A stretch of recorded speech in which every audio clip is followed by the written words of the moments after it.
je voudrais parler de pure création avec un coup de cœur pour un jeu qui s'appelle Clair Obscur Expédition 33, qui est produit par les studios Sandfold, qui sont des studios français basés à Montpellier, fondés par des anciens d'Ubisoft et notamment Guillaume Broche, qui s'ennuyait ferme à Ubisoft et qui a décidé de créer son propre jeu, et en particulier pendant le Covid. Donc c'est un travail de 5 ans, fait Ouais. avec des petites équipes assez exceptionnelles, hein, puisqu'ils étaient 12 au début et 30 à la fin, dans un petit manoir montpelliérain. Je vous propose de regarder déjà le trailer, parce que l'histoire est assez forte.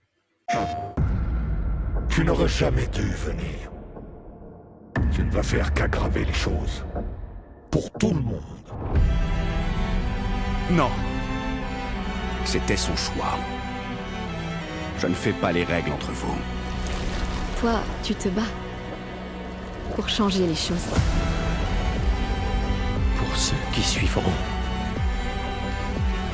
D'accord. Je croyais être habituée à perdre tes proches. Oui, moi aussi.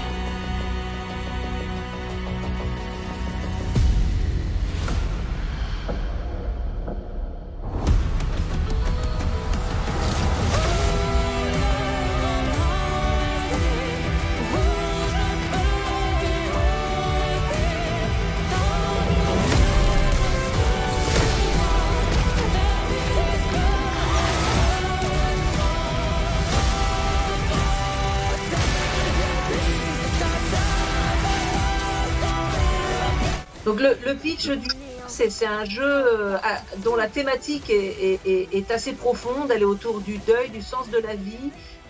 L'histoire, c'est une ville fictive qui s'appelle Lumière, qui est en fait Paris, qui est devenue une île dont la Tour Eiffel a fondu. Et donc c'est dans un univers vraiment art déco, belle époque, etc. Ouais, c'est Et très original par rapport à ce qu'on voit d'habitude. tout à fait. Alors vraiment des designs magnifiques, des personnages très créatifs. Il y a notamment un mime qui ressemble au mime Marceau. Enfin, des personnages extrêmement français. Le principe, c'est que il y a une peintresse, une femme qui décide chaque année de faire disparaître. Elle inscrit un nombre, donc cette fois-ci le 33, et tous les habitants âgés de 33 ans vont disparaître. Certains font le choix de vivre leur vie en sachant qu'elle va s'arrêter. D'autres essayent d'arrêter cette peintresse. Cette peintresse le fait pour une certaine raison, et donc je ne veux pas spoiler, parce qu'à chaque niveau de jeu, il y a une bascule narrative qui amène finalement dans quelque chose d'assez inextricable et une vraie tragédie.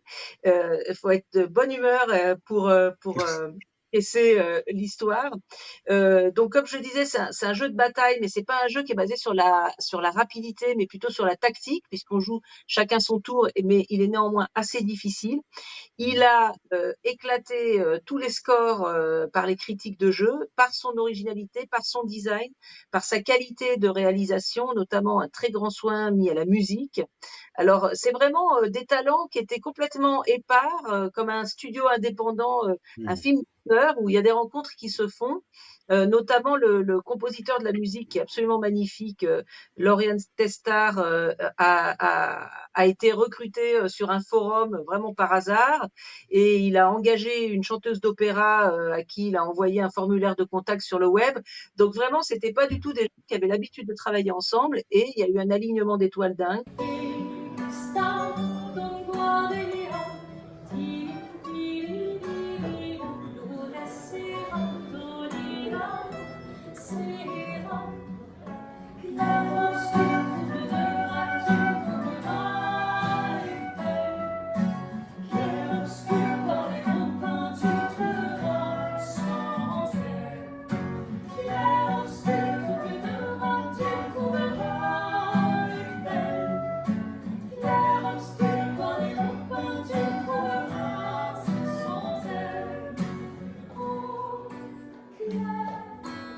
C'est extrêmement beau, le gameplay est très beau, et avant même sa sortie, les droits ont été acquis pour faire une adaptation filmique par un studio qui s'appelle Story Kitchen, qui s'est spécialisé, donc un studio américain.